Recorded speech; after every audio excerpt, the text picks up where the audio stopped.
భద్రాద్రి కొత్తగూడెం జిల్లాలో ఉన్నటువంటి పోడు సాగుదారులకి పట్టాలు ఇవ్వాలని, అలాగే పోడు సాగుదారుల మీద మంగళ్య షాపింగ్ మాల్ ఇప్పుడు దిల్సుఖ్ నగర్ మెయిన్ రోడ్ లో జూలై 17న గ్రాండ్ ఓపెనింగ్. అధికారులు దాడులు పెరుగుతా ఉన్నాయి.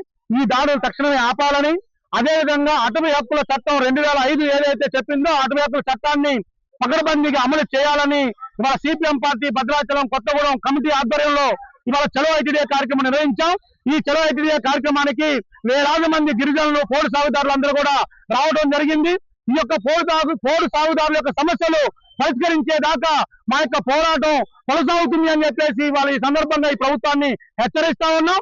అదేవిధంగా గతంలో ఆనాడు ఉన్నటువంటి ప్రభుత్వం, టీఆర్ఎస్ ప్రభుత్వం, మరి ఈ యొక్క పోడు సాగుదారుల యొక్క సమస్యలు పరిష్కారం చేస్తామని, గిరిజనులకి పట్టాలు ఇస్తామని ఆనాడు ముఖ్యమంత్రి రేవంత్ రెడ్డి గారు చాలా స్పష్టంగా చెప్పారు. ఆనాడు టీఆర్ఎస్ ప్రభుత్వం ఆదివాసీల్ని మరి మోసం చేసింది. మేము అధికారంలోకి వస్తే ఖచ్చితంగా పోడు సాగుదారులకి ప్రతి ఎకరాకి పట్టా ఇస్తామని చెప్పి ఇవాళ అధికారంలోకి వచ్చి 2.5 ఏళ్ళు అవుతున్నా ఇవాళ పోడు సాగుదారులకి ఎక్కడా కూడా పట్టాలు ఇచ్చిన పరిస్థితి లేదు. అదేవిధంగా దాడులు జరుగుతా ఉన్నాయి. వాళ్ళ పారిశ్రామిక అధికారులు ఇవాళ కందకాలు తవ్వుతా ఉన్నారు, పంటలు వేస్తే ఆ పంటల్ని పీకేస్తా ఉన్నారు.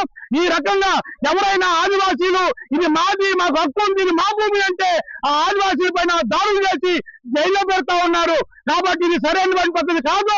తక్షణం పోడు సాగుదారులకి హక్కు పత్రాలు ఇవ్వాలి, ఈ ఫారెస్ట్ దాడులు ఆపాలి అని చెప్పేసి ఈ సందర్భంగా ఈ ప్రభుత్వాన్ని హెచ్చరిక చేస్తా ఉన్నాం. ఈ రోజు మన రాష్ట్రంలో ఈ పోడు భూముల పంపిణీ అనేది గతంలో పంచినటువంటి భూముల మీద వివాదాలు అనేటువంటివి ప్రభుత్వం తన యొక్క కనుసన్నల్లో నడుపుతున్నట్టుగా తెలుస్తా ఉన్నది.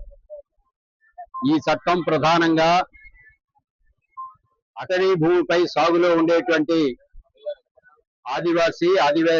ఆదివాసీయేతర పేదలకు 10 ఎకరాల వరకు పట్టా ఇవ్వాలి అనేటువంటిది చట్టం చాలా స్పష్టంగా ఉంది. కానీ ఎక్కడ కూడా 4 ఎకరాలకు మించి ఇవ్వలేదు.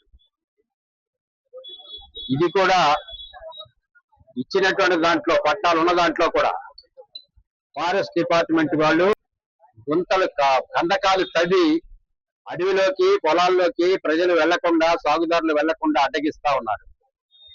అనేక రకాలుగా ఆదివాసీ ప్రజల్ని, ముఖ్యంగా మహిళల్ని ఫారెస్ట్ డిపార్ట్మెంట్ వాళ్ళు హెరాస్ చేస్తా ఉన్నారు. ఈ హెరాస్మెంట్ ఇదంతా కూడా చట్ట విరుద్ధం, అన్యాయం. ఎందుకంటే 2006లో వచ్చినటువంటి ఈ చట్టం మొత్తం గుర్తింపు చట్టం, ఇది పంపిణీ చట్టం కాదు, మీరేదో పంపిణీ చేసే చట్టం కాదు ఇది.